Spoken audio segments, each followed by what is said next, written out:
The shift had run 11 hours. That was the thing that everyone who knew them would come back to later. 11 hours on their feet. 11 hours of other people's pain and fear and need. And when it was finally over, the three of them walked out through the back doors of Creston Valley Medical Center together, the way they always did on the nights their schedules lined up. It was 11:47 in the evening on November 4th, 1993, and the parking lot was cold and quiet and lit by three overhead fluorescents that had been flickering for weeks and that nobody had gotten around to replacing. Margaret Hollister pulled her coat tighter against the November air.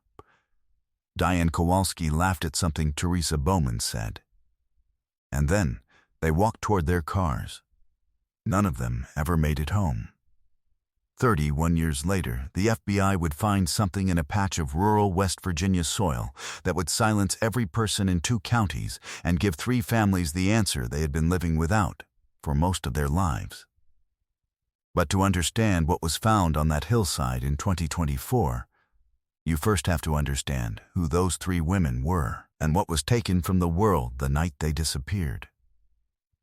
Harlow County sat in the fold of the Allegheny Mountains, the way small communities did in 1993, surrounded by hills that kept the wider world at a comfortable distance, with a population of around 11,000 people who had mostly known each other's business for a long time and mostly liked it that way. The county had 1 hospital, 2 diners, a Blockbuster Video that had opened on Main Street the previous summer, and the kind of trust in its own safety that feels, looking back, like a gift people don't understand they're holding until someone takes it from them.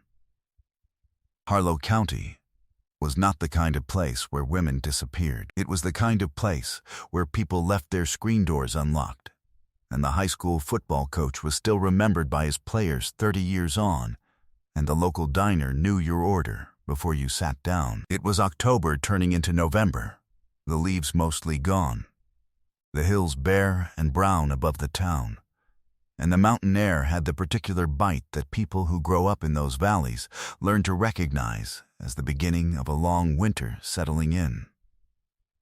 The nurses at Creston Valley Medical Center were a particular kind of fixture in that community. They were the ones who had held the hands of the county's dying and watched its newborns arrive and worked the overnight shifts when everyone else was home.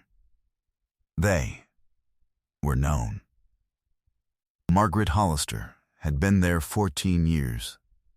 At 38, she was the kind of head nurse that younger staff quietly measured themselves against, organized without being rigid, warm without being soft, the person on the floor who could read a room before the monitors confirmed anything. Her 2 boys, Derek and Aaron, were 15 and 17 that fall. Every Friday night when she worked the late shift, she brought a tin of her oatmeal cookies to the nurses' station. She had done it for years. It was simply who she was. Diane Kowalski was 29 and had been at Creston Valley for 3 years. She was engaged to a schoolteacher from the neighboring county named Paul, and their wedding was 6 months away. She had already chosen the dress. She kept a photograph of it folded inside her locker, and the other nurses had all seen it more than once, and nobody minded at all. Teresa Bowman was 45 and had worked at Creston Valley for 22 years, long enough that she could read a patient's chart while carrying on a conversation without losing her place in either. She had 3 grandchildren she described with a specific kind of pride that only grandchildren can produce. She had told anyone who would listen that she planned to retire at 50. She had 5 years left. That night, the 3 of them had covered a double running from noon to midnight, filling in for 2 colleagues who had called in sick. As they were signing out, Teresa said her feet were killing her. Diane said she was going to stop at the 7-Eleven on Route 6 for a coffee for the drive home. Margaret said goodnight to the front desk and signed the sheet at 11:43. They walked out together because the lot was dark, and that was what they did. That was the last time anyone in that building saw any of them whole. By 11:55, all three of their cars were still in the lot. At midnight, the overnight nurse Patricia Dunn noticed that Margaret's Buick was sitting in the same space it had been in at the start of the shift. She didn't think much of it. By 12:30, when Diane's fiancé Paul called the nurse's station asking if she had left yet, Patricia started thinking harder. At 1:15 in the morning, she walked out to the parking lot herself. Margaret's Buick was there. Diane's Honda Civic was there. Teresa's station wagon sat near the far light, where it always was. 3 cars, no nurses. The lot was empty, and still except for the sound of the fluorescents overhead, still flickering, still unreplaced. Patricia went back inside and called the sheriff. At 1:42 a.m., 2 deputies arrived and began checking the vehicles. The cars were unlocked. Inside Margaret's Buick, her purse sat on the passenger seat. Her keys were in her coat pocket. This had happened before, whenever she fumbled for them in the cold. Inside Diane's Civic, her travel mug sat in the cup holder. The coffee inside it was still faintly warm. Inside Teresa's station wagon, a crossword from that afternoon's newspaper lay open on the dashboard, the pen resting across the page, cap replaced. Nothing was scattered. Nothing was rushed. They had simply stopped. The deputies spread out across the far edge of the lot with their flashlights. Beyond where the fluorescents reached, one of them knelt in the gravel and angled his light toward the ground. A tire track. Wide tread, a deep press in the soft earth at the lot's edge, angled toward the access road that ran north into the hills. The track did not match the pattern of any of the 3 nurses' vehicles. The deputy photographed it with a Polaroid from his jacket. He noted it in his personal field notes. He did not include it in his official report, because in 1993, in Harlow County, a tire track in a hospital parking lot did not feel like evidence of anything. He would carry the weight of that decision for the rest of his life. By morning, search parties were moving through the hills north of the hospital with dogs. By the end of the first week, they had found nothing.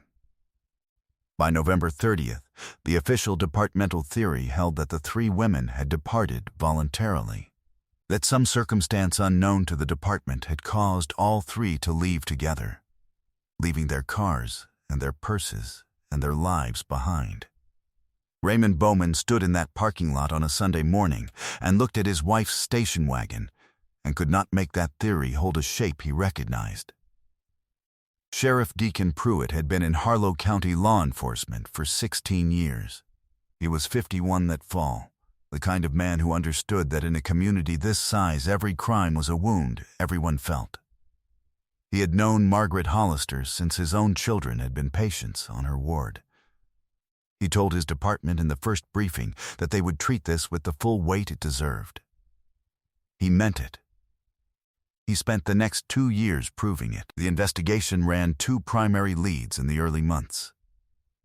The first was Dale Ferris, Diane's former boyfriend, a 32-year-old who worked at the County Road Commission and who had made a scene at the hospital the previous spring after Diane ended their relationship, loud enough that security had been called. He had no verifiable alibi for the night of November 4th. For 3 weeks, he was the focus of the investigation. Then a neighbor came forward and confirmed she had heard his television running all night through the shared wall between their apartments. He had not left. The second lead was a former patient in his 60s who had filed a formal complaint against Teresa Bowman the year before and had made remarks to a hospital administrator that had been flagged but never formally documented. He was brought in for questioning in December. He had been in Roanoke visiting his daughter since October 31st. His daughter confirmed it. His granddaughter confirmed it. 3 restaurant receipts from Roanoke confirmed it. Both leads collapsed. The case moved into a holding pattern. Meanwhile, 3 families were unraveling in ways that were private and mostly invisible to the investigation meant to be helping them. The dual narrative this case created, the official investigation, and the family grief running alongside it in two separate worlds that almost never touched, was the defining structure of the next 3 decades.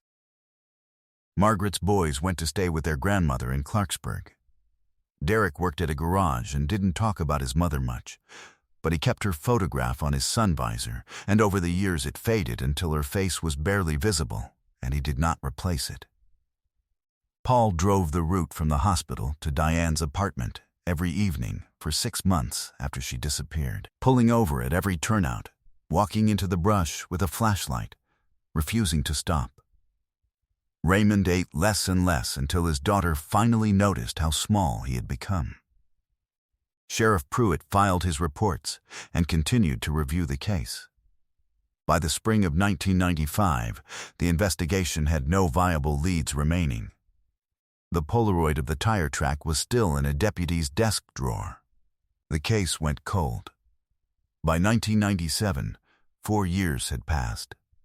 The Blockbuster on Main Street had closed and been replaced by a dollar store. Aaron Hollister, Margaret's younger boy, was in college on an academic scholarship in Morgantown, studying nursing because he understood, in some way that he couldn't fully articulate at 19, that it was the only choice that made sense to him. The nurses' station at Creston Valley had mounted a small framed photograph of all 3 women on the wall beside the sign-out sheet, and every employee who joined the department after 1993 knew who they were before they ever had to ask. By 2003, Deacon Pruitt had retired.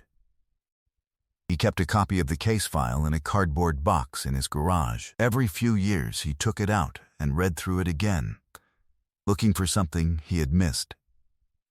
He never found anything. He kept reading it. Anyway. By 2010, Raymond Bowman had sold the house he and Teresa had shared for 27 years.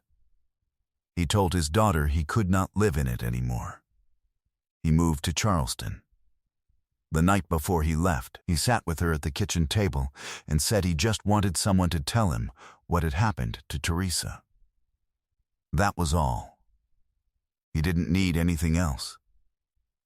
By 2015, the reward poster that had been taped to the window of the Route 6 diner was faded to pale yellow, the photographs of the 3 women barely legible. Nobody had taken it down because nobody wanted to be the one who did. Every case on this channel represents weeks of research, verifying facts, and piecing together real lives that deserved better. If you want us to keep uncovering the truth behind stories like this one, please take a second to like this video and subscribe. Drop a comment telling us where in the world you're watching from. Your support is what makes this possible. Now let's get back to Margaret, Diane, and Teresa. By 2019, 26 years had passed since November 4th, 1993. Aaron Hollister was a charge nurse at a hospital in Charleston. When people asked him why he had chosen the profession, he told them about his mother, and he always said her name. He said it every time, because he had come to understand that the way the living honor the missing is to keep speaking their names out loud in the places where they would have wanted to be. Then, in January 2024, something happened that no one in Harlow County had anticipated. FBI Special Agent Carla Meeks had been with the Bureau's Cold Case Dina initiative for 3 years when the Harlow County file crossed her desk. The initiative operated by submitting biological evidence from unsolved cases, hair follicles, skin cells, trace organic material, to forensic genealogy databases, the same ancestry websites where ordinary people trace their family history, then working backward through cousin matches and branching family trees until the genetic trail converged on a single unknown contributor. The technology had evolved dramatically over the previous decade, and Meeks's team had resolved 11 cases in the 2 years prior, using evidence that had spent decades untouched in evidence storage. The Harlow County case had one piece of biological material, a cigarette butt. recovered from the far edge of the hospital parking lot the morning of November 5, 1993. Collected by a detective who had bagged it almost as an afterthought.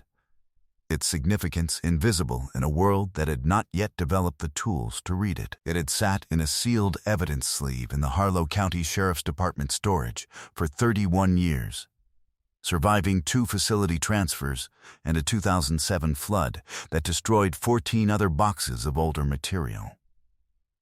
The cigarette butt was intact. In February 2024, on a Tuesday morning in the Clarksburg field office, Carla Meeks was cross-referencing a genealogy database when a result populated that had not been there the previous week. A partial DNA profile extracted from that cigarette butt had matched to a family cluster, a network of distant cousins in West Virginia and Western Virginia, all descending from a common ancestor born in 1921. She read it. Read it again. Then she opened a new file and began building the family tree backward. She worked in the evenings. She worked on weekends. It took 11 days. At the end of those 11 days, there was a name. The name led to a property record. The property record described 12 acres on a hillside north of Creston Valley Medical Center. She picked up the phone and called the FBI field supervisor. She said, "I think I know where they are." Carl Emery Briggs had worked as a maintenance technician at Creston Valley Medical Center from 1988 until May of 1993, when the hospital's administration eliminated his position in a cost reduction restructuring. He was 41 years old at the time of his termination. He had spent his entire life in Harlow County. By every account that neighbors and former colleagues would give investigators in 2024, he had been a quiet man. He volunteered at the County Fire Auxiliary. He kept a neat yard. He waved when he drove past.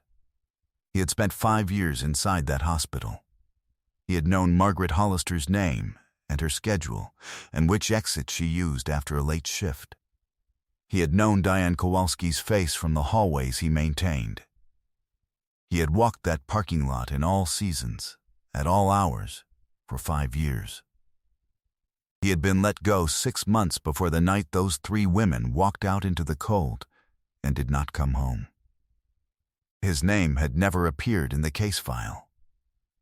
In 1993, without forensic genealogy, without anything connecting that cigarette butt to a human being who had stood at the edge of that parking lot in the dark, there was nothing to look for and nowhere to look. Carl Emery Briggs died in 2009. He was 57 years old. He left no family, no significant estate, and no confession. What he left was the property, 12 acres in the hills north of the hospital, purchased in 1991, sold by the county for back taxes in 2011, subsequently acquired by a timber company that had never cleared it. When Carla Meeks arrived at that property in March 2024 with a forensic excavation team and ground-penetrating radar, she knew what the hillside likely contained, and she had told her supervisor. She had not told the families yet, because she needed to be certain before she made that call. The team worked the property in a systematic grid. They found what they had come for on the 3rd day of excavation. The laboratory confirmations required 6 weeks. The notifications to families took 1 afternoon. Aaron Hollister received the call at work. He had to sit down on the floor of the break room with his back against the wall. He told his supervisor afterward that he didn't understand why he was crying the way he was, because he had always known this was what had happened. He had known it for years. He had just needed someone to confirm it out loud.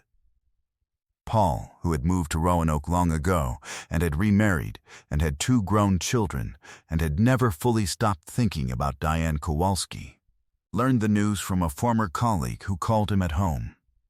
He did not speak for a long moment. Then he said, "She deserved so much better than this." Raymond Bowman had died in 2017 in his daughter's house in Charleston, still waiting. His daughter received the notification on behalf of the family. She told the agents, quietly, that her father had waited his entire remaining life for that call, that she wished more than anything he had lived to answer it. Diane Kowalski had a photograph of her wedding dress folded into her locker on the night she disappeared. She had shown it to nearly everyone on the floor that fall. Teresa Bowman had 5 years left until retirement, and 3 grandchildren she described like they had invented something previously unknown to science. Margaret Hollister had made a tin of oatmeal cookies the morning of November 4th, 1993, before her shift began. Because that was who she was. She made things for other people without being asked, and without expecting anything back. She had done it for years. She had simply been that kind of person. That is who those 3 women were.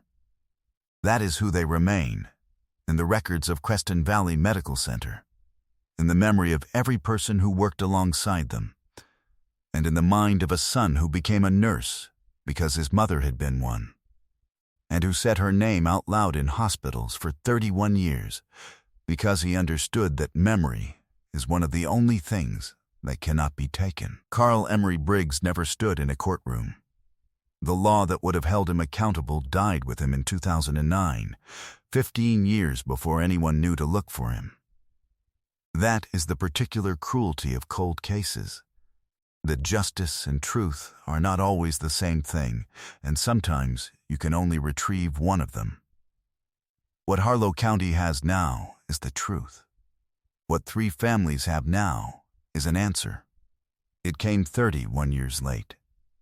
It came through a cigarette butt collected almost as an afterthought in a parking lot, and a genealogy database, and an FBI agent who believed, as a matter of professional conviction, that every name is entitled to an answer eventually.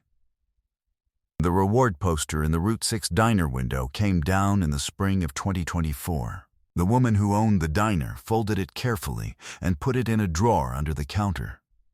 She said she thought someone might want it someday. What does it mean to you that a cigarette butt collected almost carelessly in 1993 ultimately became the thread that unraveled everything 31 years later? Do you believe that, knowing the truth, even when the person responsible died beyond the reach of prosecution, is its own form of justice? And what does this case suggest about how cold case evidence should be stored, maintained, and reinvestigated in smaller communities that don't have the forensic resources of major departments? Leave your answers in the comments. We read every one. Justice found Margaret, Diane, and Teresa after 31 years. Stories like theirs are why this channel exists. If you believe truth is worth pursuing no matter how long it takes, subscribe so you don't miss the next case. More are waiting in the description below. Thank you for being here.